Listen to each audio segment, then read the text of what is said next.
que la radiación de un tomógrafo axial computarizado es equivalente a la de más de 200 radiografías normales. En 2019, la Administración de Alimentos y Medicamentos de Estados Unidos, FDA, basándose en los resultados de William Hende en cómo abordar la sobreutilización en la imagen médica, afirmó que entre el 20 y el 50% de las TAC que se realizan no son necesarias, teniendo entre sus posibles consecuencias la mortalidad, morbilidad, ansiedad por anticipar el procedimiento, dolor producido por el procedimiento, tiempo perdido de trabajo y que en estos altos porcentajes de casos no son equiparables con los beneficios de realizarse una tomografía axial computarizada. Pero, ¿cómo se llegó hasta esa tecnología indispensable para la detección temprana de enfermedades tan comunes como el cáncer? Hornfeld, ingeniero eléctrico, quien en su trabajo tempranamente se interesó por los computadores, liderando el grupo que construyó el primer computador con transistores del Reino Unido en 1958, y quien en 1979 ganó el Nobel de Medicina y Fisiología por la invención del tomógrafo axial computarizado, entendía que debía haber más información en una radiografía de lo que se capturaba en la película. Pensaba que las computadoras podrían ser utilizadas para obtener estos datos faltantes. Como se sabe, un examen con rayos X da como resultado una imagen bidimensional en la que se pierde la profundidad. La inhabilidad para distinguir entre las distintas densidades de los tejidos es una de las limitaciones fundamentales de las radiografías. En este sentido, el paradigma fue comprender que, al escanear un objeto desde muchos ángulos, era posible extraer toda la información contenida en él y recrear una imagen tridimensional con la utilización de una computadora. ¿Fue Hauke el primero en tratar el tema de imágenes en 3D? El matemático austríaco Johann Röntgen publicó en 1917 sobre la determinación de funciones con sus valores integrales a lo largo de ciertas variedades. Según él, era posible reconstruir un objeto bidimensional en tridimensional a partir de un conjunto de infinitas proyecciones. El concepto conocido como el nombre de tomografía computarizada ya había sido publicado por el físico sudafricano estadounidense Alan Turing en el año 1963. Sin embargo, sus estudios no tuvieron un resultado práctico, probablemente por las dificultades de las computadoras de su época para realizar todos los cálculos necesarios en un tiempo razonable. Otro científico también buscaba la manera de desarrollar la tecnología de la tomografía. El neurólogo americano William Lemaitre, miembro fundador de la Sociedad Americana de Neuroimagen, publicó un trabajo en el que describía un aparato similar en cuanto a sus características y datos que la tomografía computarizada. Hornfeld pensó que si una computadora era capaz de reconocer las características de una imagen fotográfica, podría hacerlo también con una radiografía. Dado que el reconocimiento automático de patrones era un tema importante para esta época, en el año de 1967, mientras exploraba varios aspectos de esta técnica y su potencial, se le ocurrió la idea del EMI Scanner y el método del cálculo. Pero, ¿cómo un ingeniero conseguiría desarrollar una máquina tan innovadora? Hounsfield se unió a la empresa EMI Electron Music Industries, un grupo de compañías centradas en la música, la electrónica y las actividades de ocio vinculadas a la radiocomunicación. Allí comenzó su carrera de investigación y se dedicó al desarrollo de sistemas de radar y armas teledirigidas por alrededor de 16 años.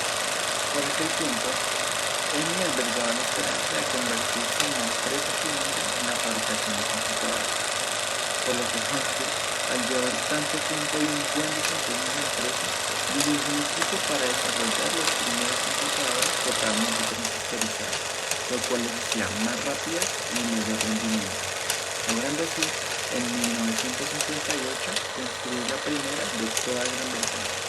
Ella concedía cada vez más proyectos a Hounsfield. Sin embargo, no todos eran viables y eran abandonados por la empresa. Fue precisamente en el fracaso del proyecto de diseñar una película dedicada de acceso inmediato y 1 millón de palabras que Hounsfield sugirió por primera vez la idea de imágenes tridimensionales por rayos X. EMI estaba ganando mucho dinero en ese momento, principalmente por la venta de discos de la banda The Beatles. John Reed, quien había ascendido al puesto de director, conociendo los riesgos de la industria de la música, decidió invertir en investigaciones tecnológicas. Hornstein se fue ganando reconocimiento en la empresa, alcanzando con su alto trabajo y dedicación de más de 16 años el puesto de director del Departamento de Investigación Médica. Se centró en una técnica de escáner tridimensional, utilizando los intereses de la empresa para cumplir sus propios intereses, desarrollar las tomografías computarizadas. A finales del siglo XIX, el 8 de noviembre de 1895, el científico alemán Wilhelm Conrad Röntgen, en su laboratorio de la Universidad de Wurzburgo, Alemania, encontró una radiación de origen desconocido, los famosos rayos X, mientras estudiaba las propiedades de la luz emitida por los rayos catódicos. Röntgen está interesado en las propiedades lumínicas que emitían los tubos de rayos catódicos, por lo que cubrió el tubo en su totalidad con un cartón hermético para evitar cualquier tipo de filtración de luz. Al apagar las luces de la habitación, pudo ver a corta distancia un resplandor verdoso sobre la mesa, en la cual reposaba un cartón cubierto con material fluorescente. Se dio cuenta de que cuanto más acercaba el cartón al tubo de rayos, el resplandor verdoso aumentaba, mientras que si se apagaba el tubo de rayos, el resplandor desaparecía. A estos rayos los llamó rayos X. La X como una incógnita de ecuaciones matemáticas, pues no se conocía exactamente su naturaleza. Al hacer diferentes pruebas, encontró que estos rayos no atravesaban ciertos materiales, como el metal, ennegrecía placas fotográficas y que podía hacer impresiones de objetos densos, incluso huesos. Estos dejaban una sombra sobre una placa fotosensible, originando las radiografías. La primera radiografía en la historia fue de la mano de su esposa. El descubrimiento de los rayos X para el mundo. El mismo año de 1895, Röntgen compartió su teoría del mundo con su artículo Un nuevo tipo de rayos, con el que rápidamente se haría famoso a nivel global. Posteriormente, en enero de 1896, en una conferencia de la Sociedad Físico-Médica de Würzburg, Röntgen habló de su trabajo mencionando las investigaciones de Hershey Hens, Philips Leonard, William Crookes, entre otros, afirmando que, gracias a sus observaciones sobre los rayos catódicos, su inspiración había despertado su interés a seguir experimentando con el mismo enfoque. En la conferencia dijo textualmente: "Encontré por accidente que los rayos penetraban en el papel negro. Luego utilicé diferentes materiales, pero al final, cuando probé papel fotográfico, el experimento terminó". Durante la sesión, Röntgen realizó diferentes pruebas sobre el poder de los rayos X para penetrar el papel, el estaño, madera, su propia mano e incluso la mano de un famoso anatomista de la Universidad de Würzburg, convenciendo a todos los científicos, médicos y personas del común presentes de que su experimento revolucionaría no solo la medicina, sino también la humanidad. El médico cirujano Schwann, durante la conferencia, cuestionó el optimismo cultivado sobre su aplicación en el cuerpo, ya que los rayos X no eran capaces de atravesar órganos debido a su alta densidad. Röntgen respondió afirmando que ya era posible realizar radiografías a perros y gatos, y que seguro en un futuro se podrían realizar en cuerpos humanos. Röntgen decidió dejar su investigación, no se interesó en contradecir la idea del médico Schwann. Sin embargo, el tiempo le daría la razón, gracias a los fax que se desarrollaron 70 años después. Pues Röntgen nunca patentó sus ideas sobre los rayos X, centrando en estos posteriores desarrollados innovadores a base de sus aportes. Gracias a esta decisión y a sus estudios, se pudo visualizar en 3D la molécula de penicilina en 1945. También, para saber la estructura del ADN, era de doble hélice en 1953. Para el desarrollo de las tomografías computarizadas y las resonancias magnéticas, entre otras investigaciones basadas en gran medida a las radiografías y rayos 3D. Apareció de manera contemporánea en las rayos cardiovasculares. Obtuvo varios premios y honores de PS, pero cada vez necesitaba más información sobre un tratamiento de trabajo en el laboratorio. Por ello, decidió dedicarse al público y disciplina. En 1901 obtuvo